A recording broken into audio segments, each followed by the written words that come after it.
कल्प तरोर गलितम फलम, ये निगम रूपी कल्प वृक्ष का पका हुआ परिपक्व फल ये गिर कर के आया है इस धराधाम पर जिसको आप श्रवण कर रहे हैं। ये निगम क्या होता है?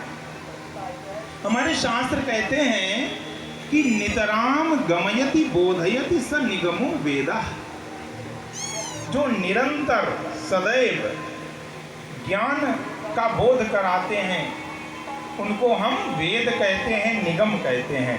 और ये निगम है क्या? वेद क्या है? ये वेद रूपी कल्प वृक्ष का परिपक्व पका हुआ फल है।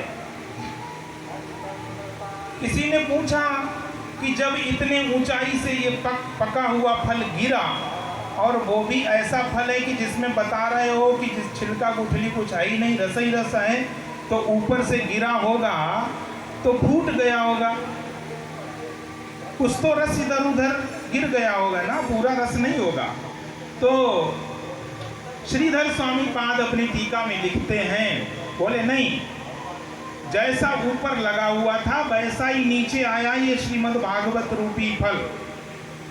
बोले कैसे? बोले शिष्य प्रशिष्य शाखा पल्लव परंपराया शनहि शनहि अखंड मेवावतीर्णम न तो उच्च निपाते न स्फुटितम। बोले ये बहुत धीरे धीरे आया। कैसे? शिष्य प्रशिष्य शाखा पल्लव परंपराया, यानी एक दूसरे के शिष्य परंपरा के अनुसार।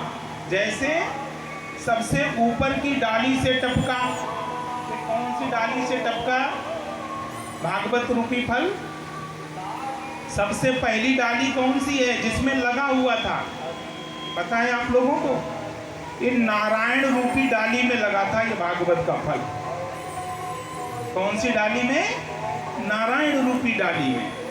और नारायण के मुख से टपका, नारायण की डाली से टपका। तो सबसे पहले नारायण ने किसको उपदेश दिया? ब्रह्मा जी को दिया। तो नारायण की डाली से टपका तो ब्रह्मा की डाली पे अटका, और ब्रह्मा की डाली से टपका तो नारद की डाली पे अटका, और नारद की डाली से टपका तो व्यास की डाली पे अटका, और व्यास की डाली से टपका तो सुखदेव की डाली पे अटका। इसलिए शिष्य प्रशिष्य शाखा पल्लव परंपराया अखंड मेवावतीर्णम